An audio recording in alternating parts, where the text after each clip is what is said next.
Welcome to the Political Institutions and Political Economy PIPE workshop at the Bedrosian Center here in the Price School at the University of Southern California. I'm Jeff Jenkins, the director of the Bedrosian Center and the PIPE Collaborative. Our workshop speaker today is Catherine Erickson. Catherine Erickson is an associate professor of economics at the University of California, Davis, and a research associate at the National Bureau of Economic Research. Her areas of specialization are economic history, labor economics, and development economics. Her research focuses mainly on late 19th and early 20th century U.S. economic history. She's also interested in South African education policy and economic history. Her research has been published in a variety of journals, including the Journal of Political Economy, the American Economic Review, the Journal of Development Economics, Review of Economics and Statistics, and Demography. Catherine's presentation today is entitled Understanding the Success of the Know-Nothing Party. Following the presentation, we'll have a formal discussant, David Bateman, Associate Professor of Government at Cornell University, to provide some comments. During Catherine's talk, if you have any questions, please type them in the chat or Q&A box. I'll be monitoring questions as the talk goes on. And without further ado, I give you Professor Catherine Erickson. Jeff, thank you for the invitation and for organizing Discussant. Looking forward to it. Let me organize my Zooms here. There we go. All right, so this paper is about the Know Nothing Party. The Know Nothing Party was sort of the first nativist party to sort of have broad success in the United States. They come to power across the Northeast in the mid-1850s. On the back of sort of a large immigration wave after the Irish Famine. We're going to be thinking about economic factors and which led to the rise of this party, and then we're going to sort of see their demise as well. So we're going to look at Massachusetts. In Massachusetts, they're going to have their biggest support. They're going to rise to power in 1854, win the governorship and the House, the legislature for 3 years, then they get kicked out in 1857. So they're a short-lived party, but they're coming into a vacuum where the Whig Party is really on the way out. And there's this national debate about what will be the second national party in the United States. And they sort of make a play to be that, and then they lose to the Republican Party ultimately on the national platform level. We're going to look in Massachusetts specifically where they had their biggest success, and also where they were the most nativist in their platform. So just to put this in context, they're going to come to power on the back of the Irish Famine. So there's this big spike in immigration to the United States from Ireland, which starts about 1847 and sort of tapers off by about 1856. Over 1 million Irish moved to the United States in this period, and about a quarter of those are going to Massachusetts. So it's a state that has the biggest shock in terms of the shock to their population in this period. More go to New York, but New York is it has a bigger population, so it's a smaller percentage shock to their population. Know Nothing's rise again, and they went in 1854. And what'll be important later is to also think about sort of this big spike. There's also this big drop in immigration pretty dramatically as well. And we think that's sort of one reason that they lose 3 years later. Immigration is extremely salient right as they sort of rise to power. But as you can sort of see, slavery is going to become an issue as we get closer to the Civil War. And so they're not really able to use immigration by the late 1850s as really an excuse for running a full political party. So they're also called the American Party. I'll talk about why they're the Know Nothing Party in a while, but they're usually called the Know Nothing Party. But this is a newspaper called the American Patriot, which was published in Boston. And in this period, all newspapers, or most of them at least, had some sort of political affiliation. And this paper was affiliated with the Know Nothings. And this sort of tells you what their platform was. If you sort of look through what they were in favor of, they wanted to protect American mechanics, who were sort of the mid-skilled workers, against foreign pauper labor, as they called it. So low-skilled labor coming in and affecting sort of the mid-skilled workers.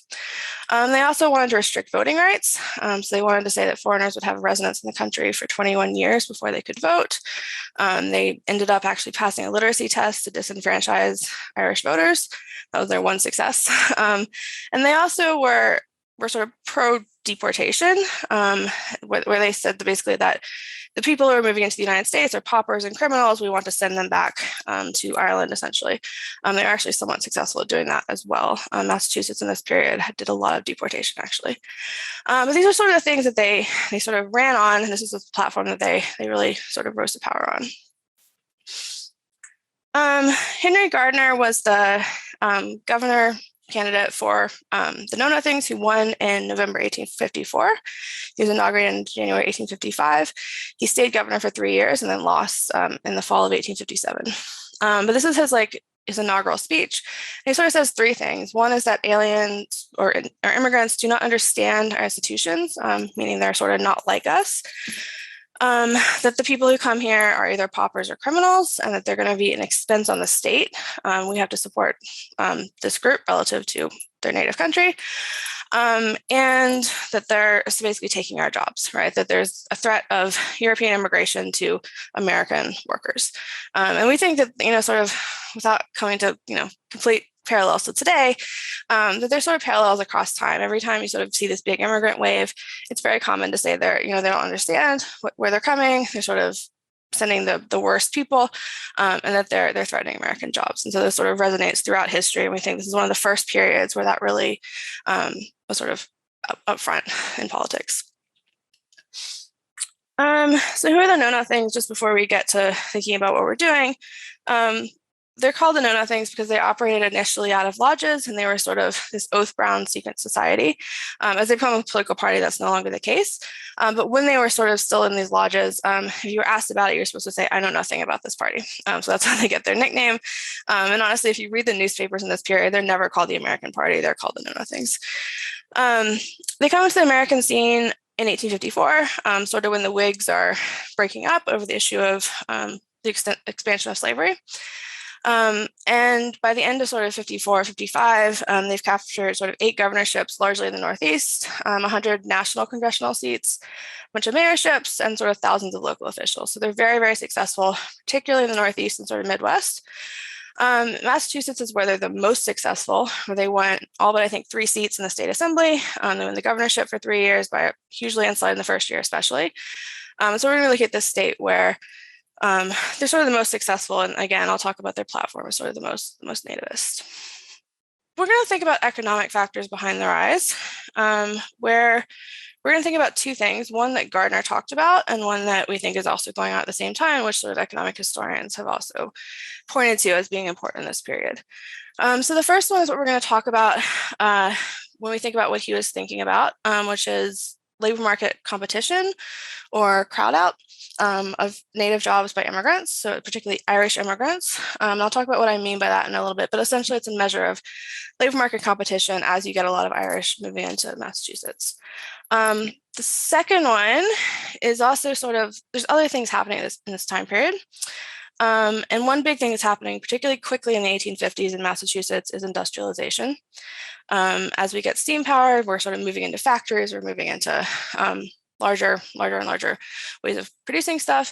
And this is going to be a deskilling process. I'll talk about what I mean specifically in a second, but essentially this means you're replacing middle skilled workers with low skilled workers in factories. And that's going to tend to, cause economic anxiety and therefore potentially voting for this new party that's got a different platform. So Fogel wrote a lot about this period as he was talking about sort of the lead up to the Civil War and talking about slavery in this period. And he sort of says, it's not unlikely that this movement, the Know Nothings, would have had any sort of success like this without the pressures generated by this massive immigration of 48 to 54. So particularly the Irish immigration to the Northeast was responsible essentially for some of the economic pressure going on, particularly in this very short run period. They're coming in a few years. And by 1854, everyone's feeling a little bit economically threatened. The deskilling thing, we think of this as sort of technological change. So Katz and Margaret have written on this. A bunch of people have sort of called it deskilling, with the idea that in manufacturing, you're moving from artisanal shops where like one guy would make the pair of boots to a factory system where you've got 100 different people possibly doing very specialized jobs, but also they could be very low skilled workers. And so this is sort of a thing that we've got these sort of what the Know Nothings we're talking about, right? That the mid-skilled mechanics are being threatened by low-skilled labor. Well, that could be the case if you sort of thinking about factories as moving those mid-skilled jobs into low-skilled jobs in the factory. There's a question also, sort of always comes up, and we don't have as much to say about this as we'd like to, about whether sort of the Irish immigration enabled deskilling to accelerate in the 1850s, with the idea that you've got this new low-skilled pool of labor. So if you've got so many immigrants coming in from Ireland and they're largely low skilled, and that's true, was that allowing the deskilling of the labor force? There's some who say it did. We're going to sort of argue in the short run, we don't think that's the case. Like in our very short period in the early 50s, it's probably maybe not the case, or we just don't have too much evidence on that. We're going to separate these two and say one is just sort of the crowd out due to immigration, the other is deskilling due to industrialization. We're not going to worry too much about the interaction, although it would be really interesting if we could do that. All right, so to sort of summarize what we're doing here for the economic stuff, and then we'll talk about data in a second, we're thinking about sort of labor market factors or economic factors as being the things we're really interested in thinking about their contribution to the support for the Know Nothing Party. These are, again, sort of an immigration, labor market crowd out, and sort of industrialization-induced deskilling. Gardner did talk about two other things, and so we think sort of other reasons you might support the Know Nothing Party in terms of immigration would be sort of the sort of lack of assimilation of immigrants, right, that they're sort of maybe segregated from natives, they're working in different jobs, they don't speak as much English, different reasons different ways you might measure assimilation. And the other one was that they're a fiscal burden on the state, right? So the idea they're saying they're coming into our pauper houses, they're sort of making us pay for their support. We're going to try to control for both assimilation and the fiscal burden. I don't think we have great measures of each of those. So we're not really interested too much in the effect they might have on stuff. We're really interested in these economic factors that we can measure, we think, quite precisely. So to give you a heads up where we're going with measuring these things, so we're going to have a town level regression. So there's 308 towns in Massachusetts, depending on the year. And we're going to basically, if you're in Massachusetts, every single person is living in a town, which is different than like the South or something where you'll have these non-town areas. So we can really break up labor markets into local towns. And what we're going to do then to construct these measures of exposure for both crowd out and deskilling is to take local shares times state level shifts. So this is kind of like all of David Otter's work on the China shock. So for us, it's going to be local shares in different labor market categories, so like particularly different occupational categories for crowd out, times state level shift and the percent Irish in those things. So essentially if I'm a town with a lot of agricultural workers, actually Irish are not becoming farmers. And so we're going to have a low exposure because we're actually just invested in the types of jobs that the Irish are not moving into at the whole state level. But if I'm a town that's got a lot of factory workers, essentially, I'm going to be very threatened. I'm going to have a lot of crowd out because the Irish are really moving into that type of work at the state level, right? We're not using local crowd out, actually local shifts. We're using state level shifts, but local shares in terms of what you're invested in. Same thing for for industrialization. Industrialization will be industry shares of the local town times state level shifts of that industry into factories, right? So how likely is it that your job's moving into a factory? Okay, so everyone always says, why Massachusetts? I think if you're more a political scientist, you don't really have that question, but economists say, why aren't you looking at the whole country? And I think most people who have studied this period in politics understand that politics are very local in this period. I think even if you're a national party, you're still a coalition of local, different state level platforms. And so for us, we're really interested in the Massachusetts platform, which was a very nativist platform. If you look at the Know Nothings in Ohio or the South, they're not very nativist. They've got a different sort of platform. The other thing is that they really win by the most in Massachusetts. As I sort of told you, they just win everything. And the third thing is that we're economists. We like good data. We like good identification. And so this allows us to construct our labor market and deskilling measures because Massachusetts has such great data. They have state censuses that are not the years of the federal censuses, and so we can kind of get some stuff out of that. Okay, so what are we doing specifically here and what do we find? We're going to do a town level regression, as I said, 308 towns in Massachusetts. What we're going to see is that both of our measures positively predict the rise of the Know Nothing Party. So if you want to see sort of how big they are, if you sort of took them away, you got rid of sort of immigration or you got rid of deskilling, you'd reduce the Know Nothing vote by about 15%. So not a ton, but quite a bit in terms of explaining variation across towns. We find that this is decisive in 1855, where they didn't win by a huge margin. So had you not had these two factors, they probably would not have won the 1855 governor race. We don't see that other stuff really matters. And we also see that the importance of these factors sort of fades as we get closer to the Civil War. So they're really important in 54, and they kind of decrease in importance as we get closer to 1860. See a bigger effect of labor market crowd out if you've got more Irish in your town. So not just the state level change, but also if you're actually in a place with more Irish, you feel a little bit more threatened and you're more likely to vote for Know Nothings.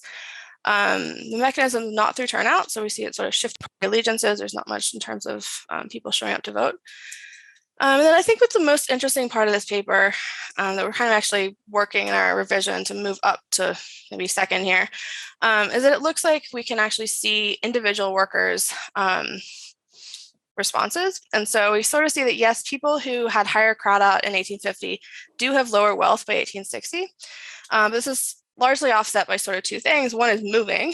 So if you're in a place with types of jobs that are getting deskilled in particular, you're more likely to migrate. And you're also seeing that you're upgrading your occupation. So if you're in the type of job that's sort of getting crowded out by Irish immigrants, you're going to sort of upgrade to a better occupation. And so there's sort of individual level responses to these sort of macro level shocks, we think. Catherine, could I ask one question here quickly? Sure. My cat and I want to ask one question.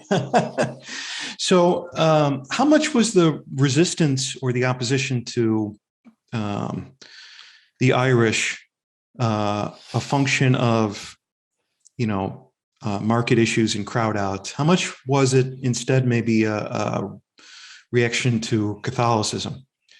Because I know that oftentimes when I've read about the Know Nothings, it's really about resistance to Irish and Germans, and both of those groups were Catholic. Mm-hmm. Yeah, I mean, so that's our sort of the cultural side that we really don't have a good way to measure, because I think you can say like, okay, there's more Irish in a town, that's going to correlate with more Catholic people in the town.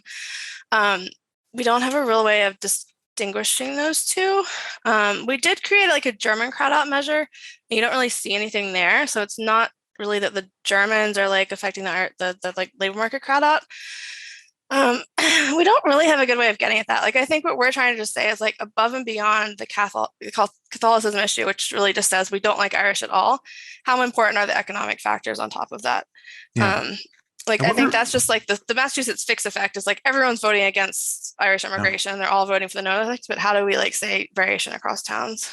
I wonder if you could you get something like, I mean, I don't want to, quickly, could you get something like number of churches, number of Catholic churches or number of Protestant churches, something like that in town? Been there, tried all that. Yep. I guarantee you if you come up with something, I've digitized it and tried it before.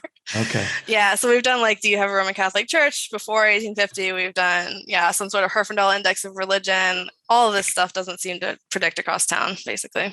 Okay. I'm muting myself and getting off. Yeah, but thanks. I mean, that's something that always comes up. I think we just need to be better about explaining it.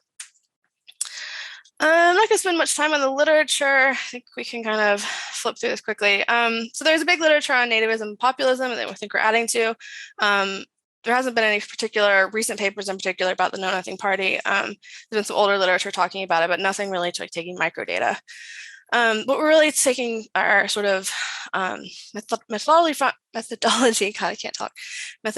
today is this idea of structural change in labor markets. So in particular, some of the stuff by Otto Dorn Hansen and co-authors, looking at trade, you think about automation or AI also, all of these sort of use this idea of local shares, sometimes national or state level shifts, and thinking about exposure to this sort of structural change or trade shocks or something like that. And then it's too big to even talk about, the effects of immigration on things, but that's obviously a huge burgeoning literature that just keeps growing. That we're another paper to add to something like that. Okay, we're gonna talk about some history because I'm a historian, and then some data, and then we'll talk about results.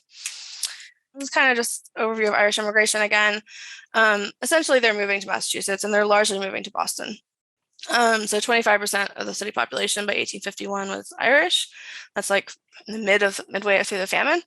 And largely, if you're foreign-born in Massachusetts in particular, you're going to be from Ireland. There's two other sort of groups that are coming in this period, the German 48ers.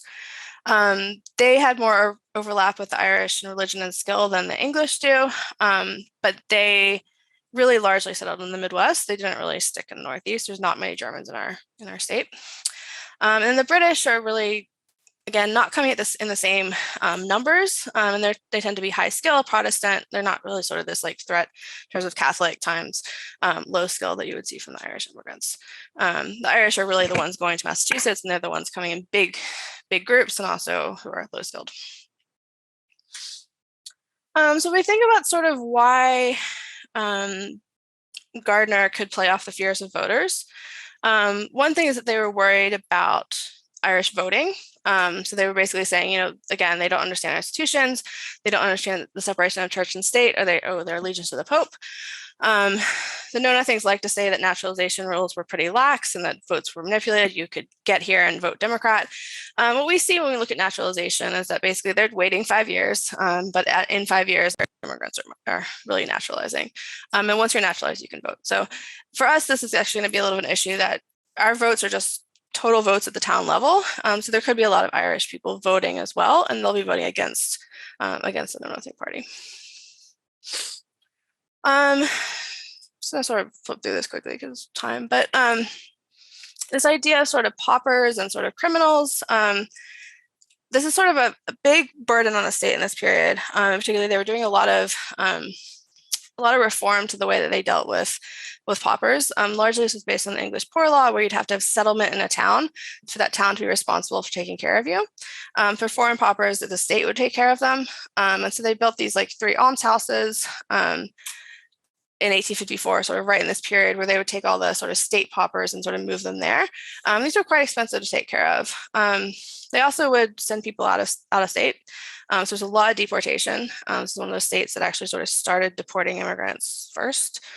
But really, they're not completely wrong that this is actually quite expensive when you've got a lot of immigrants coming to the United States, largely who are poor. And then what we're going to be more interested in is the worker. So like the idea that the Irish workers are a threat to the native worker in terms of their wage or their likelihood of getting a job. I'm not going to show the conceptual frameworks. It's pretty simple, but essentially you think about low-skilled, high-skilled workers. The low-skill supply curve sort of shifts out as you get more Irish workers coming, and that's going to sort of depress wages in that group. That's sort of basic framework, you might believe. The thing that we don't see sort of Gardner talking about is this idea of structural transformation that's happening sort of gradually across time and possibly accelerating in the 1850s. So Massachusetts is, we always say, for Californian, we may not know this, but it's a really bad place to do agriculture. It's rocky, it's cold, you don't really want to grow stuff there. And so as the Erie Canal and railroad sort of decreases returns to New England agriculture, you just get out of agriculture, right? So by 1850, practically no one's working in agriculture relative to the rest of the country where most people still are. And so once New England sort of gets out of that, they get into what they're better at, which is manufacturing. And so manufacturing is really booming by 1855.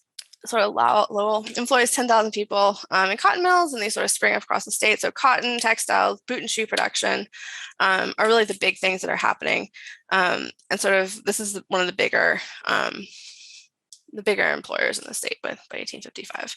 And this is sort of happening from 1820 to 55 to our period in 55, but it's sort of, accelerating a little bit as we get steam power in the 50s as well. So this is sort of thinking about why this is deskilling. When you think about sort of today, mechanization or industrialization is sort of complementary with high-skilled labor, right? So skill-biased technological change in computers and high-skilled labor are complements. In this period, mechanization was complemented with low-skilled labor. So this leads to sort of this hollowing out of the middle artisanal class. So again, it's like a cobbler being replaced by people in factories, or what's called the putting out system, where you sort of send little piecework out to different people to do.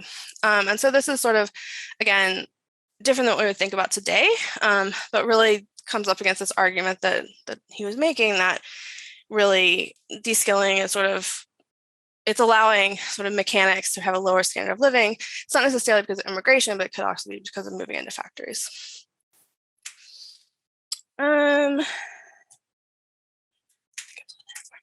let's get to data. All right, so a little bit left. So let's talk about what we're going to estimate, and then I'll tell you how we make these measures for crowd out and deskilling. So we're going to have a pretty simple regression here. That's the share of the know nothing vote in town I in 1854, and then we'll go forward to 55, 56, 57. As a function of our crowd out measure in town I, our deskilling measure, and a bunch of controls, county fixed effects. We can leave all the rest of that out and everything goes through, but whatever controls you like in there and the main results will hold. The controls we've got are percent Irish, urbanization, our assimilation, cultural stuff, and importantly, share manufacturing and share agriculture from 1840. So this is, again, 15 years before this party comes to power. This is kind of important because it basically says, there are fundamental things about towns that determine how they vote and determine their economic characteristics. And so these are basically like the fundamental stuff about them. In the absence of being able to put a town fixed effect in there, we basically control for sort of fundamental things about them. We're going to weight by eligible voters. We're going to drop Boston. Doesn't matter if we do either of those. We do this because the governor is elected by popular vote, not by the number of towns that vote for him. So we want to actually get the mean of the voters out of there. Just show you the data. So again, we have 308 towns. They vote every single year, which is really nice for us. You can kind of see they're very popular across the state in 54. Some of these are industrial towns, some of them aren't. Some extra support along the eastern seaboard. Fishermen really don't like immigrants, apparently. And by 57, there's not much support left, except sort of in the fishing areas.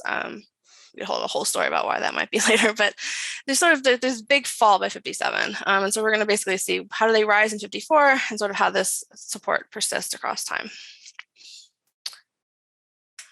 All right, so for our exposure indices, we're going to do, again, the sum of the product of local shares and state level shifts. Where the identification assumption here is that conditional on the other covariates, these are exogenous essentially. So what we need for that is that the shares are exogenous. You might believe that's not true. We're gonna do a little bit of stuff in the paper to try and tell you at least we can identify which shares matter. We can show you they're not correlated with a whole lot of stuff. But ultimately that's sort of the assumption we're having to make here. All right, so we'll talk about data for a little bit longer.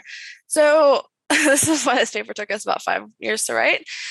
So we had the 1855 Massachusetts state census. We were able to get the index from it from familysearch.org, where they had the name, the age, and the birthplace of people, but what they did not digitize is the occupation. And so we went through with probably 50 undergraduate help and it digitized all of the occupations. Because we basically want to know from 1850 to 1855, which is going to be our sort of period of the shift, what percent of the job was taken over by Irish workers, right? So by occupation category, how much shift was there in Irish percent? So we have the 1850 Massachusetts federal census, that's great. And then we take that and use the 1855 Massachusetts state census. So to make this crowd out index, we're going to do, again, local shares times state shifts, and we're going to add over occupations. And so we have, I think, I don't have to read, 11 occupation categories. So we're going to add up over those. The shares within a town add up to 1. So you could think you're 10% farmer, you're 50% common labor, and you're 40% something else, fishermen. Those add up to 1 within the town. And then what we're going to do is take the state level occupational shift, which is basically the change in the percentage, or the percent increase in the number of Irish that work in that occupation. We're going to standardize this to mean 0, standard deviation 1. And I'm going to show you some results that actually leave out your town and that state level occupation shift, which was not in the paper, but that's something we've been working on to get. So like we could leave that out so that your town is not necessarily driving the state level occupation, a state level shift. This kind of gives you an idea of what we're doing here. So sort of like this is a state level idea, but this is sort of, you can think of any given town as also looking like this. So for example, if you're a town that's got a lot of agriculturalists, so farmers, there's not many Irish moving into that. So if you're a town with a high share here, you're not going to have a big crowd out measure because there's just no Irish moving into that. But if you're a town with, say, a lot of laborers or a lot of high skill mechanics, let's try that again, a lot of factory operatives, boot and shoe, right? These have large Irish shifts. And so if you happen to be a town that have a lot of factory operatives or a lot of boot and shoemakers or a lot of laborers, you're going to have a much bigger crowd out measure, right? So that's kind of the intuition behind it, is like what kind of kind of jobs am I invested in is going to determine sort of how much labor market crowd out there might be. Okay, so same thing for deskilling. We were lucky enough that at least this was a typed manufacturing census. So this is available in 45 in Massachusetts, and it's also in 1855. And so our shifts are going to go from 1845 to 1855. We could also go 1837 to 55. It doesn't matter too much. Those are the only sort of shifts we can get. But what's nice here is you've got really detailed information. So in Manchester, we know the number of shoes that were made. We know how many people they're employing. We can do like a lot of different, I think there's something like 100 different industries across the state. But it's nice that they've got, often they have number of establishments usually. But basically, we're going to get all this data out of here, and we're going to sort of think about this for the shift. We're going to use the 1840 federal census for total employment for our denominator. So if I show you that, so here again, we're going to have industry employment shares as a fraction of the total employment in that town. So these things do not necessarily add up to 1 unless everyone's working in manufacturing, with the idea that, if you've got one guy in manufacturing out of 1,000, but he gets like moved into a factory, that's not as interesting as if all people worked in manufacturing. Same thing here, though, these are shares times shifts. And so this is basically average establishment size, the change between 45 and 55 for that industry. With the idea here that that's a proxy for moving into factories, right? So as establishment sizes get bigger, you're more likely to be in a factory. Same kind of thing, standardized mean 0, standard deviation 1. And again, shift times share, we can also do a leave one out as well here. All right, so we've collected pretty much anything you could ever ask us to collect. This is the stuff that we actually end up putting in the regression. I'm not going to spend too much time on this either. We have the foreign paupers. Like, do you support a foreign pauper in the Census of Social Statistics in 1850?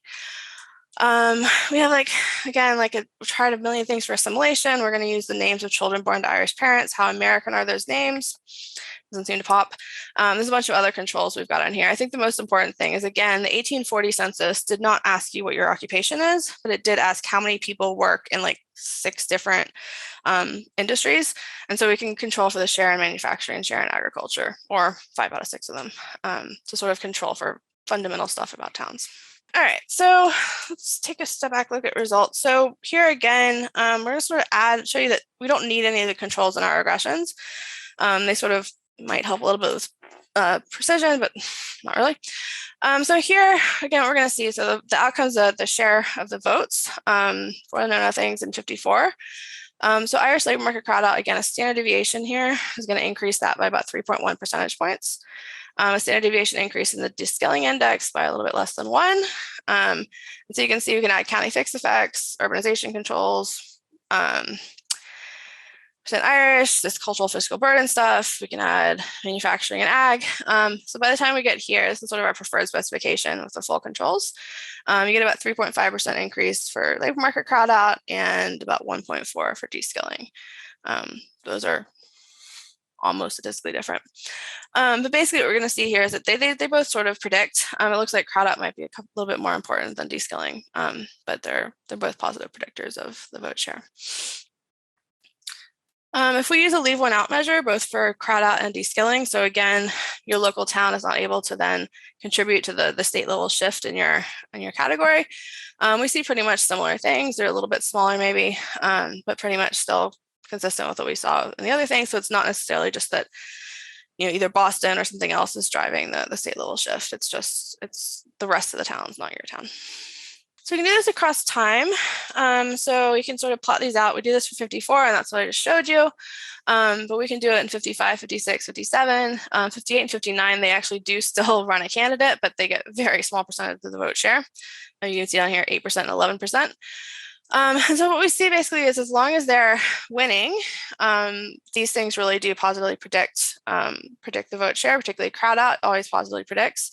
Something going on 55 with deskilling, but 57 and 54 are statistically significant and kind of big for deskilling. And then after they sort of lose in 57, they lose pretty badly in 57, and afterwards there's not much there. They just sort of go away. And we sort of think that's, again, because this fall in immigration, you're not able to sort of play off this when you've got this national issue of slavery coming around as a national issue sort of gets taken over by the Republican Party. The Republicans really become the second national party and take over from the Know Nothings, who are sort of fighting for that for a bit, but then their main issue kind of is no longer a huge issue. Again, if we think about how big these are, if we set crowd out and deskilling to sort of their minimum value and predict sort of what would happen counterfactually, the vote shares go down by about 15%, not percentage points, percent. So not huge, but again, it helps us explain a lot of variation across different towns. We found this is decisive in 1855. So if you go back to our summary stats here, they win, but they don't win by very much in 55. You don't have to get 50% of the vote, you just have to get the majority. So they did win, but they didn't win by nearly as much as in 54 or 56. And so 55, it is actually decisive. It was not deterministic when they sort of won by a landslide. So in 1854, they won with like 62% of the vote. There's no other party that would have gotten close had this not happened. But again, we're not explaining that Massachusetts like fixed effect that everyone votes Know Nothing. We're trying to explain sort of variation across place. We do a placebo test that basically says, let's look back before the Know Nothings were even a thought, before the famine. And so basically see sort of like, was there something about these towns that were always going to vote a certain way even early on? And so we regress 1844 voting outcomes on our later indexes. And so basically, they shouldn't predict if there's not something sort of fundamentally trending across time. And we don't see that they do. So, I mean, the numbers are a little bit bounced around a little bit, but really, if you look at Democrat or Whig support in 44, there's really nothing there. So we take that as somewhat reassuring. We see sort of I want to show that one. So we look at industrialization with this idea that, is it possible that industrialization is sort of speeding up because of Irish migrants? It could be true at the state level, definitely. What we don't see is that it's sort of true differentially across towns, at least for the extent that we can do anything reasonable here. So we do like a change in establishments per capita from 55 to 45, and also value of manufacturing per capita on the change in the share of labor who's basically Irish men. It's basically the share of Irish in that town. And you don't see anything there, right? They're kind of weird numbers, but it doesn't at least look statistically like it. They're causing industrialization in this sort of very short run period across different towns. You could argue with this guy is really big, but we don't have a whole lot of power here. And I think we want to try and get at this a little bit better, but if anyone has any ideas. All right, so this is what I want to save some time for. So I think this is sort of one of the more interesting parts of the paper, and we've been working to sort of flesh this out a little bit more. So this is instead using town level data. We're going to use individual data. And we've linked men from 1850 to 1860. So you have to be living in Massachusetts in 1850. And you can be living wherever you want to be in 1860. This is only showing native born Massachusetts men. Turns out if you look at other groups, there's not really anything too interesting there. But we're looking at a sort of how are individuals changing their decisions by moving, by changing occupations, and then what sort of the consequence for their wealth. So we're going to take the labor market state crowd out and actually assign it at your occupation level, because we know what you do in 1850. So we know if you're a factory operative or a farmer or something. And so this labor market crowd out is actually your occupational crowd out. Deskilling, unfortunately, we don't know what industry you're in, so we're just going to have to give you the town level deskilling. So what we kind of see here is that people who are crowded out sort of at the individual level are much more likely to upgrade their occupation. If you're deskilled, you're much more likely to upgrade your occupation, and sort of mechanics in general are more likely to upgrade their occupations, right? So people are moving out of the stuff that's being threatened by Irish immigrants, and they're getting into better, higher jobs. And so that's sort of a medium run compensatory response. They're sort of moving up the occupational ladder to sort of get out of the way of the low skilled workers coming in. If you're more in a town more deskilled, you're more likely to move. You're more likely to move to a mechanic, and that's sort of the group that's most threatened by the Irish immigrants. But what we do see, interestingly, is that wealth seems to be a little bit lower. The probability of reporting any wealth is a little bit lower in 1860 if you're crowded out. But you can get around that by moving. So here it sort of seems that, like, yes, if you stay, your wealth goes down. But if you move and you were crowded out, you're actually doing a little bit better. Unfortunately, moving is bad for you. But basically, this is sort of saying you can kind of get around this crowd out by deciding to pick up and go somewhere else. Yeah, you can also get away from that wealth hit by just upgrading your occupation. So it seems like, yeah, if you upgrade occupations and you were sort of threatened to start with, you're actually going to be back where you started with. So you can sort of adjust to these threats individually. Okay, so I think I have a couple things left. The other thing we do is look at heterogeneity. I think this first one actually is what you might be the most interested in, right? Is there an interaction between crowd out and deskilling? It's like very close to significant. You sort of add up to what we had before, but really you can't say that there's anything there. Unfortunately, I think it's a power issue less than that these things don't interact. What we do see though is that crowd out and percent Irish in your town interact. So if you're in a town with more Irish and you've got more crowd out in your occupations, you're more likely to vote no nothing party.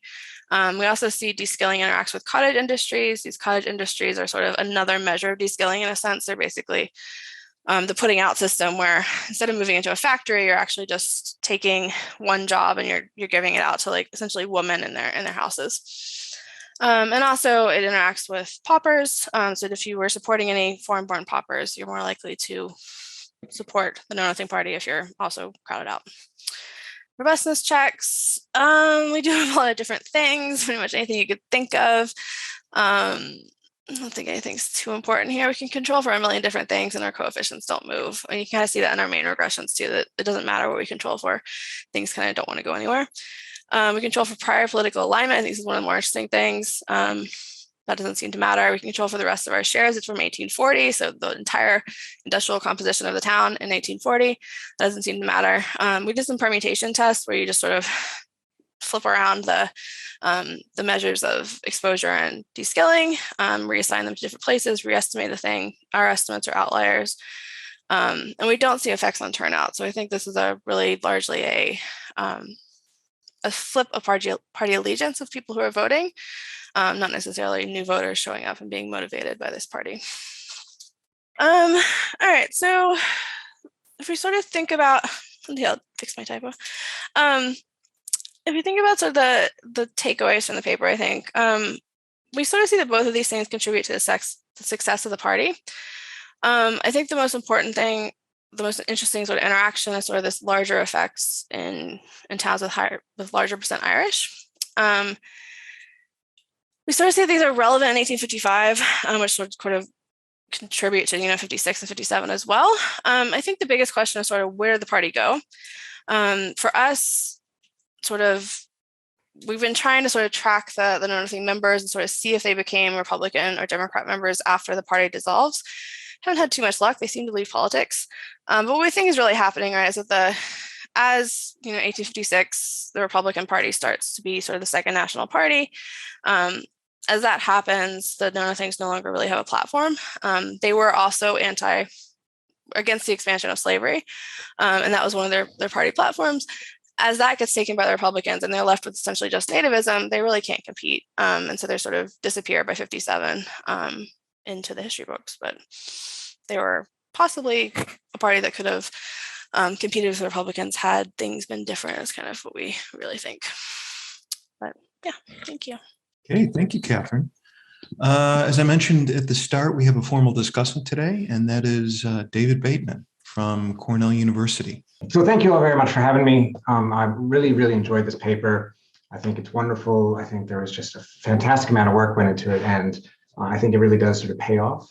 I'm starting with this Henry Gardner quote, or three clippets from Henry Gardner, who was the nativist governor elected in Massachusetts. And one of the things I find very interesting about it is that it has three separate reasons for why the Irish might be hated, and these come from the paper itself. So one is just the old-fashioned, long-standing English opposition to Catholicism on the grounds that it was intolerant. That sort of because Catholics refused to tolerate, and because Catholics ultimately had a higher allegiance in the Catholic Church, they could not be trusted with basic political rights and so on. The other is the sort of the present European immigration is deeply prejudicial to fair remuneration of American labor, sort of a blunt economic argument. And the third is this sort of subtle one, closely related to the anti-Catholicism of the racialization and sort of racial stigma that had been sort of developing for a long time amongst Anglo audiences in the United States and elsewhere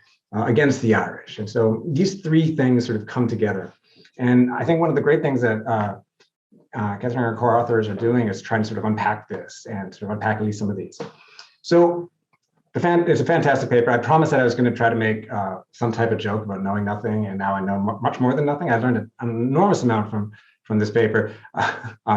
So I encourage everyone to read it. I look forward to seeing it in print. I think that the know nothings are oftentimes treated as a speed bump in American politics of like, can we just get to the Republicans already? And one of the nice things about this paper is that it highlights that, well, no, let's slow down. We need to think about this both because for historical reasons, it's not obviously preordained in 1855 that the Republican Party, with a stronger anti-slavery position and a more coherent anti-slavery position, is going to become nationally dominant relative to a party that, at least at the national level, was able to mute slavery and prioritize different cleavages. It wasn't clear then, so I don't think we should just sort of bump on over the know-nothings. The other reason is that it obviously has contemporary relevance, that nativism around the world is something to sort of pay attention to, and understanding its connection to economic changes and immigration is vital. I include the Know Nothing campaign flag, which, as far as I can tell, is a rare example of the Know Nothing campaign flag written in Cyrillic. But it's a bad joke, I'm sorry. Anyways, there are many things that I really, really like about this paper. One is just the extraordinary data collection that went into it. This is really intense work.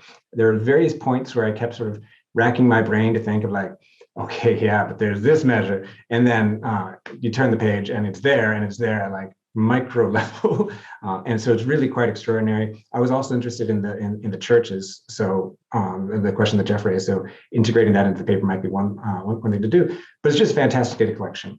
It was also a relatively clear theoretical model, and it was nicely grounded in the literature on immigration, economic shocks, and populism.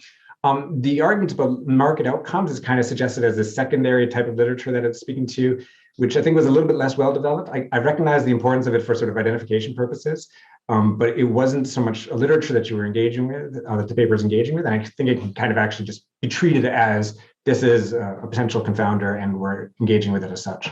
Then there was just extensive consideration of identifying assumptions, plenty of robustness checks. In the end, I think I'm persuaded that the relationship is real. And so I think that on that front, I'm very much convinced.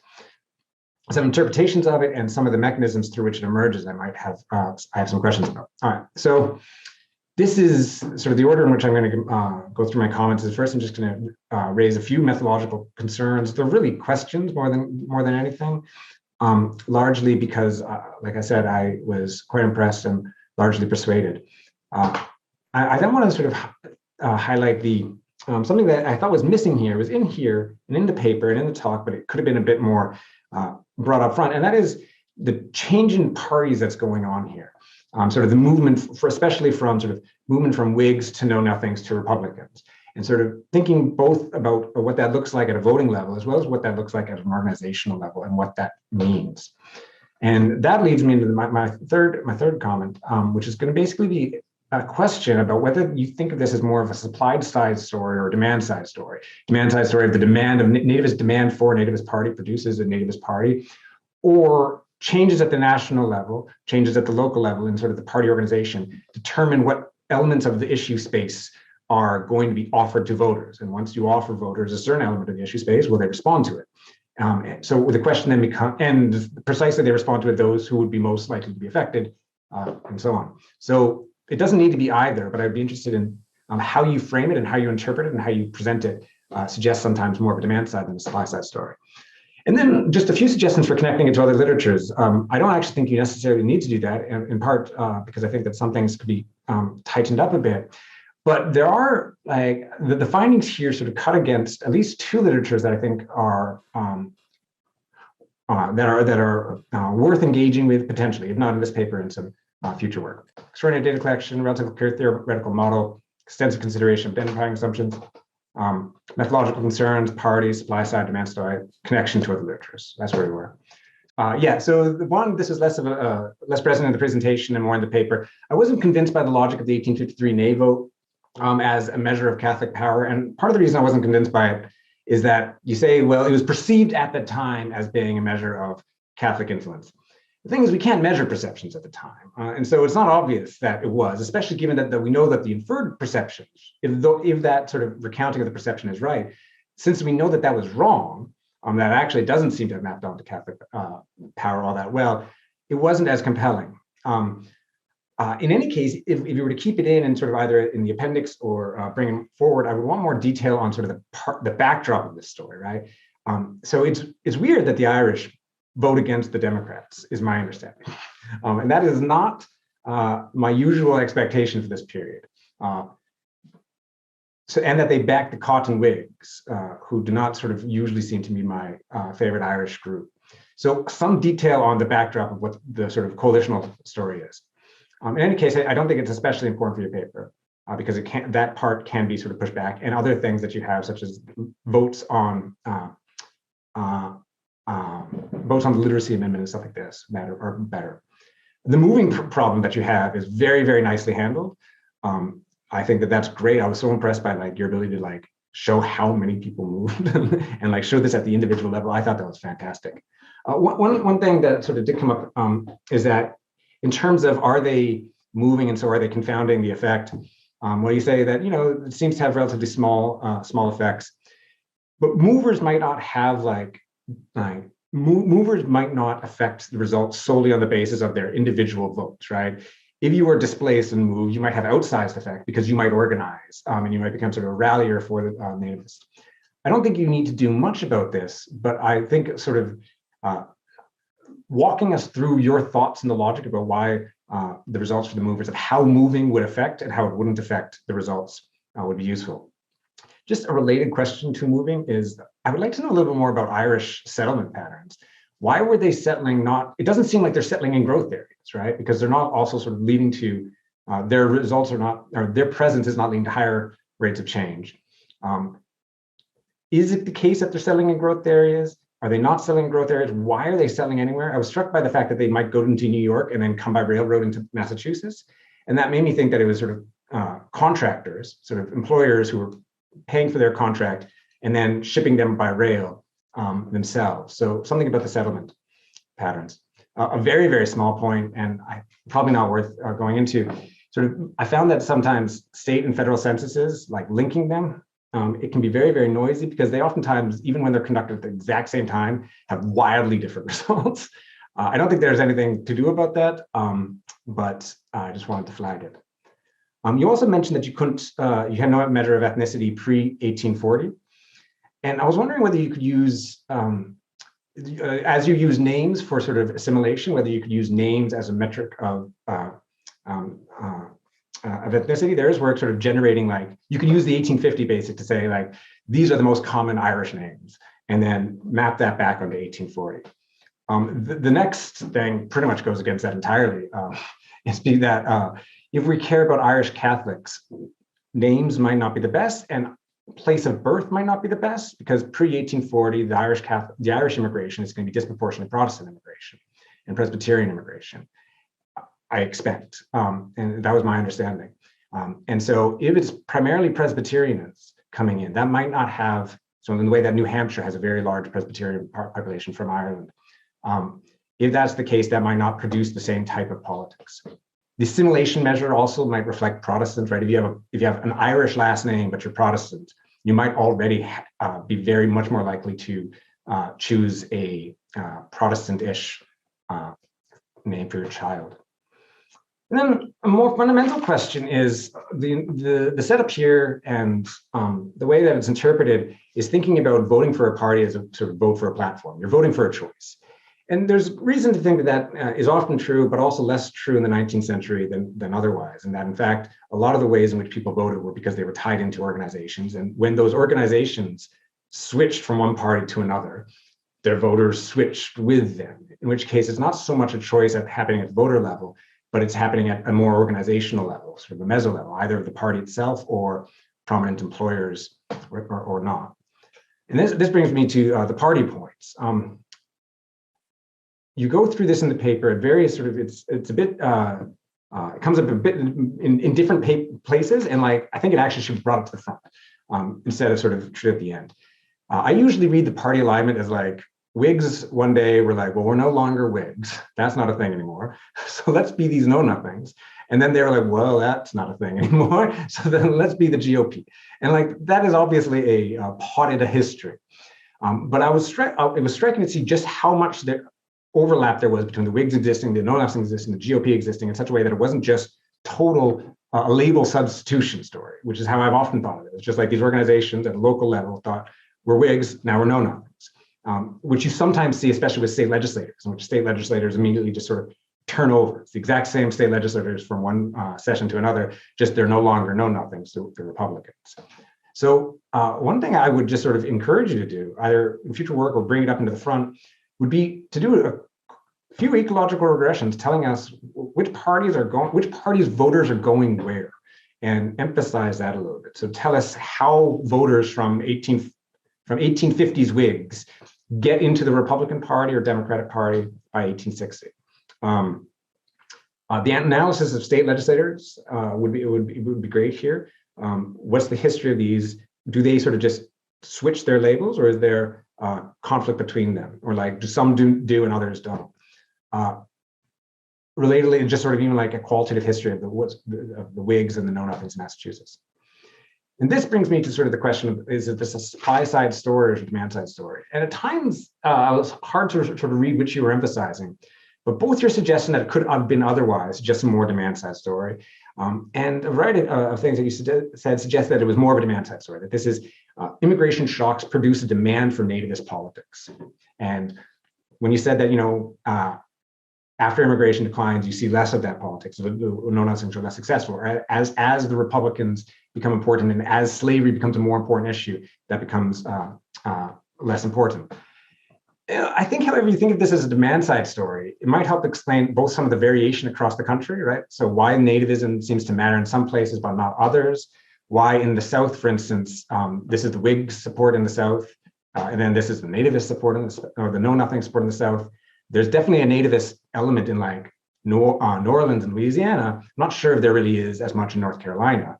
And so having a supply side story in which these are organizations deciding what is the label that they're going to run under on a particular year, regardless of what that platform is, might help explain some of this variation. And then the question is, well, what does this have to do with with a nativist vote or an immigration shock? Is that it could just be the case that when you get a nativist option in a period of intense immigration, affected persons are going to vote nativist, right? There's a nice sort of marriage between supply and demand there. Or this is different than the sort of the demand side story that seemed to be emphasized in the places that suggests that places that experience this type of immigration are going to generate nativist parties. In any case, one thing to keep in mind is that it is not the case that the Republicans swamp because the slavery crisis is swamping. The slavery crisis comes after the Republicans rise. And so I think a story needs to, like, of why the Republicans win out over the Know-Nothings can't simply say slavery. It has to sort of appreciate that the rise of the Republicans is generating at least as much as not the slavery crisis, because the slavery crisis has been ongoing now since Mexico.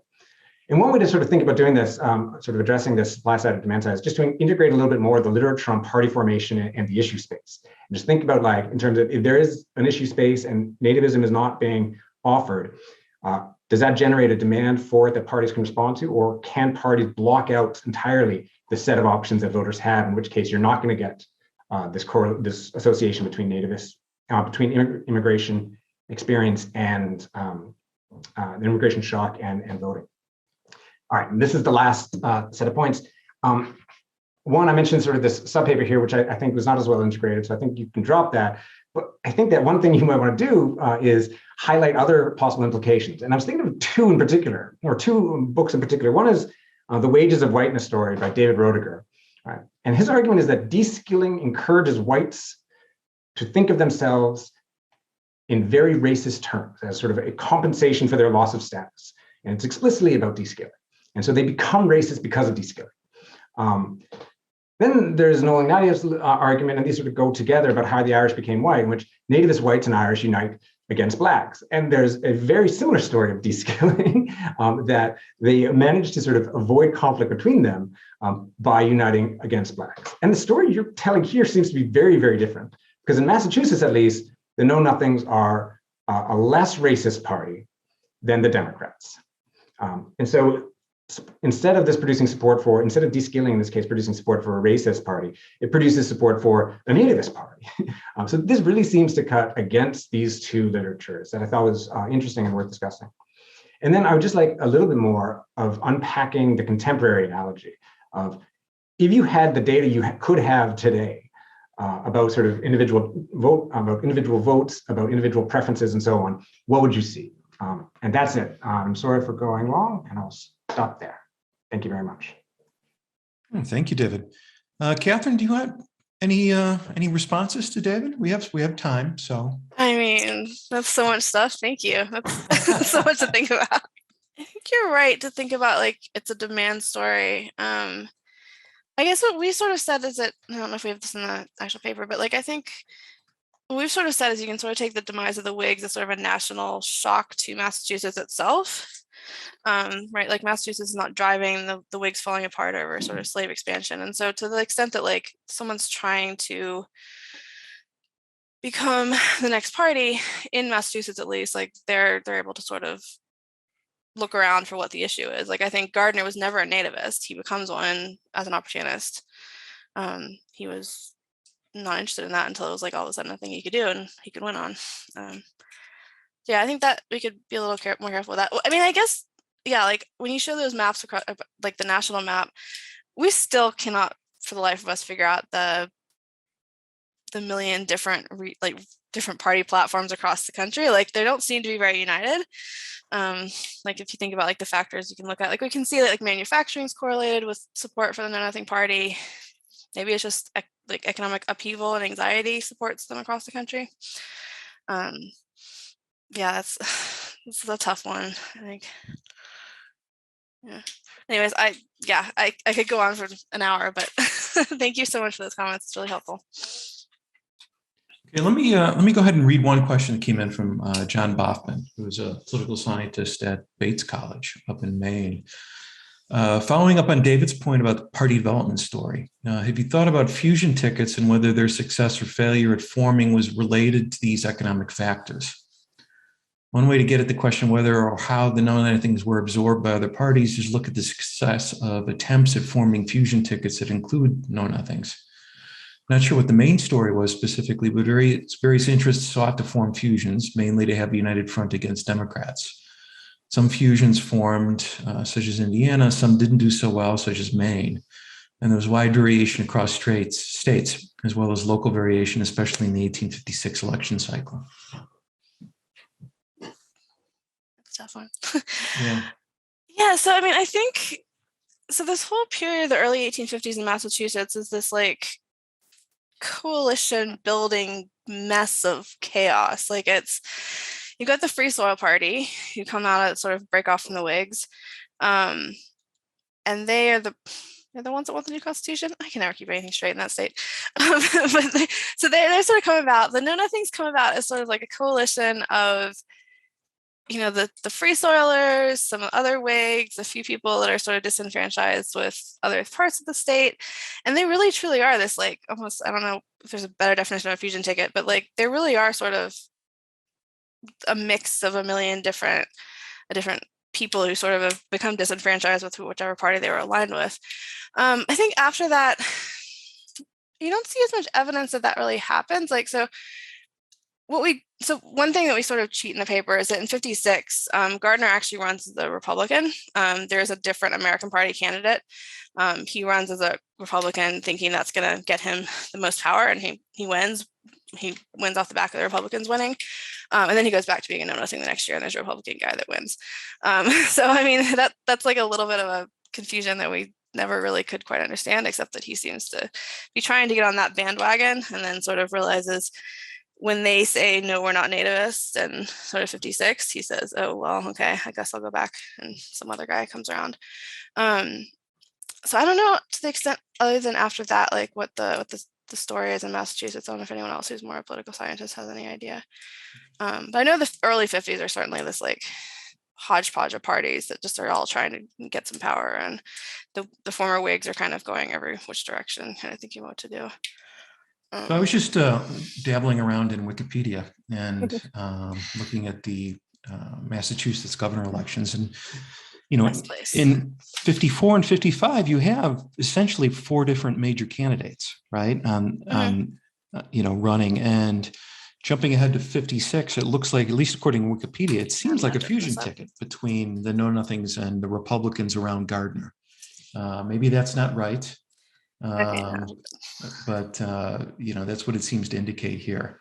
I think that's true. I mean, that's kind of what I was getting at, that he sort of becomes a Republican and sort of latches onto them in 56, and then they kick him off, it seems like, in 57, because Fremont, I think, is the one that wins then. So, I mean, so because you use the Know Nothing percentage as your, dependent variable during a time where there's a lot of fluidity, right, going on, what should we think about that, right? I mean, who is it that votes Know Nothing in this era? Is it because, so if you, and I'm not even sure, so as late as 1855, the Whig candidate gets almost 10% of the vote in Massachusetts. So who's still supporting the Whigs there? And, who's moving over to the Republicans? And why would you vote for the Know Nothing candidate? And how much of this is because Gardner is really a well-known name, apart from anything that he might stand for or whatever label he's kind of taking on at the time? Yeah, I mean, I would agree that in 56, he probably wins because he's sort of being raised by all boats in a sense. I mean, the Republicans he sort of gets a coalition with them, but I mean, they do kick him out in 57. I mean, they've decided this other guy's a better Republican candidate, which is kind of an interesting thing. So, I mean, I think, like 56, he wins partly because of the Republican name and partly because his name. He's been there for 2 years. Incumbency works well. But I mean, I guess we have a better story about what happens in 54 than we do about anything after that. I think he's sort of incumbency and historical whatever sort of leads him to survive for a few years. I think in 54, he's very much, 54 is like the Know Nothings come around. They're just so popular because they're all new. I mean, that comes back to one of David's points. I think they're very much this anti-establishment party. Most of the people who are elected as Know Nothings are not career politicians. They've never been in politics. And so they're just this like new brand of excitement that above and beyond anything like nativist, they sort of have success. I think Gardner is certainly an opportunist. He'll do anything to stay in power. He switches his beliefs no matter what you want or what you want him to do.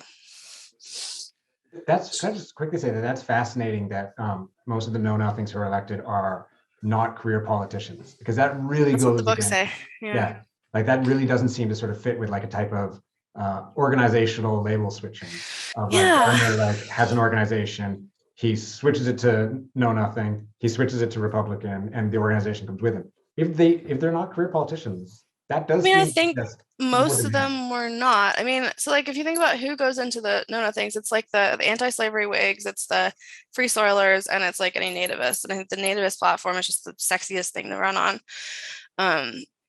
But that they're sort of they're just a weird platform. They have weird beliefs. They're like super pro like schools and like pro like infrastructure development, and then they like bankrupt the state. One reason they lose is they're just terrible at like governing. They're just really bad in Massachusetts.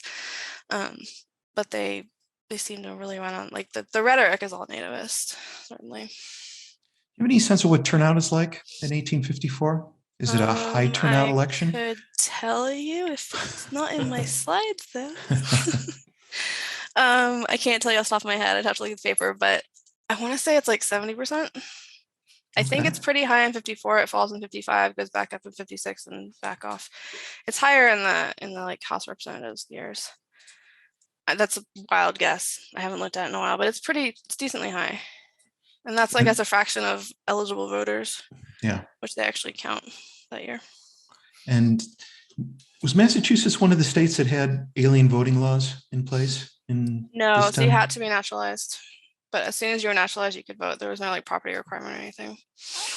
And then like I have a graph that I took out of the presentation. I don't even think it's in the paper, but you can kind of see like of everyone who came by 1850, when are they naturalizing? And it's just like 5 years right away.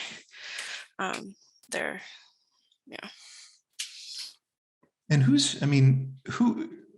so thinking about supply side effects on naturalization, who's getting these people naturalized?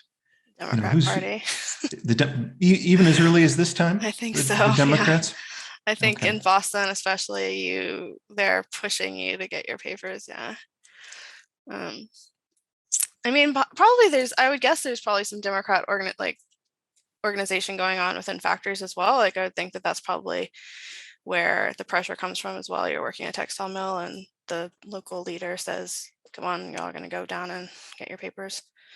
I think they're pretty organized because, I mean, the Democrats are pretty weak as a party, though, right? At the state level, at least during this time. I mean, they hadn't won in years, as far as I can remember. The Whigs really had a stronghold in Massachusetts. So, I mean, yeah, they didn't have, it wasn't like they were flipping back and forth. Like the Whigs won every single year. And I think the Republicans win. So, yeah, they don't seem to win too often. I don't know. Yeah, I guess I don't know as much about the Democrat Party just because we kind of let them be the extra, extra people.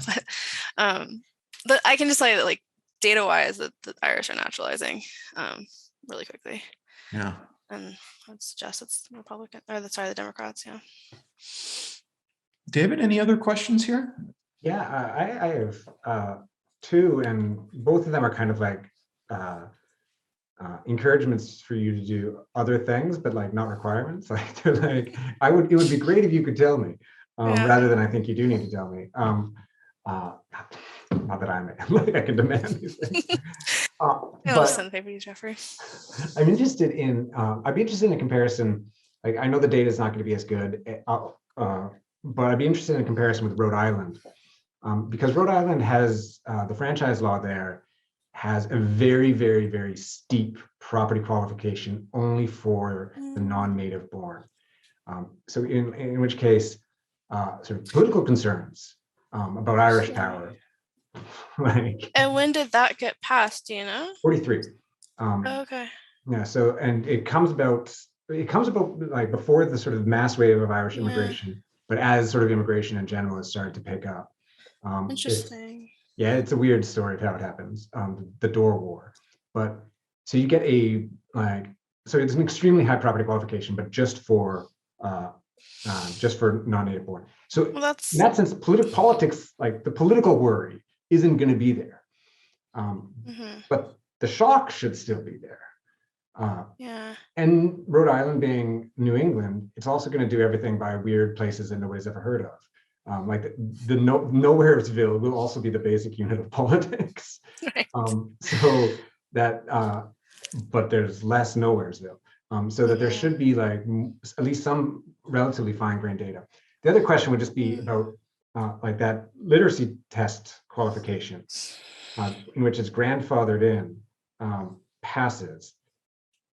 Does that, how much do you think that would benefit? How much that would benefit the nativists or Republicans? I guess not the nativists, but Republicans after it passes. Do you have any sense of that? I do not have a good sense of that literacy amendment. It's so frustrating that our results on that are just total mush. Because that's the one thing you think should really, really pop. The problem is it's 1857. Nativism is not really a thing anymore. It's there for 5 years and then they repeal it. So I don't know if they enforced it. I mean, the Know Nothings were hardcore about this. They pushed it through right before they lost and they're awesome, we did something. What I read in some book was that. And then in 59, I think they tried to do something about how long you have to be in a state to vote. Apparently no one showed up because they had to actually ratify it in the towns. No one showed up for those votes. It was 10% of the population bothered to show up and say, yeah, sure, you can pass that. So I just don't know how much support they had. And it's weird because they failed to pass it in 56 in the legislature. And that's when you'd think they'd actually have a little bit more traction. It's just frustrating. So it's a direct test, but it's not super great. So I don't know. I don't know if we could test maybe if turnout changes between 57 and 59, 60 in places with more Irish coming in or something. You can see did it have any bite. That's one way to think about it, I guess you could do. Again, we're getting so far away from the main point of the paper. Yeah, I don't Yeah, think you it's have to a do great that. question.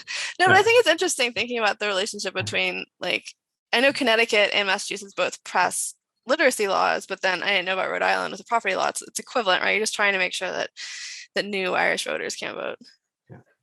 This is the point when a political scientist usually says, well, you should probably write a book since there's so much stuff This here. sounds like a book at this point. The paper's almost that long anyway. Anything else, David? No, that's all I have. Okay, I don't, I have all these tiny little points that I wrote in here that I don't think, So one little piece of trivia is Nathaniel Banks is elected Speaker of the U.S. House in 1856, initially as a know-nothing, and then he switches over to the Republicans shortly thereafter. So that's my contribution to this 90-minute video. Not know he was Speaker of the House. That's so one other little point, and I don't want to get too hung up on this, but just I typed in, when I took a look at the p-values of some of the models that you have, they're pretty imprecise, right? I mean, if you're going to hew to kind of conventional standards, those I guess it's an overall F-test. Which p-values? This would be the overall model p-values. Oh, those p-values. Sorry, that's not what those are. Those are p-values for whether crowd out and deskilling are different. Okay. Yeah. Sorry, I didn't explain that. So I was looking at this and thinking, this is all mush, but it's not all mush after all. Sorry, it's those two things different than each other. Yeah, I just didn't even want to get into that. Too much. No worries. So that's pretty much everything I had. I just kind of type in stuff as I go here, and it is kind of interesting quickly to look at the Wikipedia entries on those two elections, 1854 and 1855. It looked like after the 1854 elections, the know-nothings just kind of take over the entire legislature. They sweep the House and they have almost all of the Senate or something like that. They have everything. Yeah, that's pretty wild to think about. That it's one thing to have, to actually create like this little organization on the supply side. It's quite another thing to have the entire populace jump to that in a very short amount of time. And I think it's you got a good angle, and there's a vacuum. I guess so. And the Democratic Party is just weak. It has been weak. Just hanging out. Yeah, nothing happens. So they're like consistency at 20%. Like 25%. Very consistently bad. So it's I guess it's just the natural place to go if you're going to go out and vote, right? And presumably I know that you had said that a lot of these guys were amateurs, right? At the same time, you wonder if they had some local history, in the Whig Party. Right. If they could be recognized as people who have been around a while. So the one thing that we took out of the paper, because it'd been done in a couple of books, was actually like linking Whig members to their like the census. These people are like middle class, like at least the people who are members of the lodges and sort of the rank file members of the party are just like super just middle class guys. Like they're not extra wealthy. They're not like the Brahmins of the Whigs and stuff like that. I guess we haven't tried linking the actual members of the legislature back to the census. That might be even more interesting to see what they were doing back in 1850 if they were middle class. Like that would be easier to do probably actually than the members themselves, to see if they were the propertied people in that town. If they really are, like the story is that they're just like the random guy off the street and he just decides to be a politician. Yeah.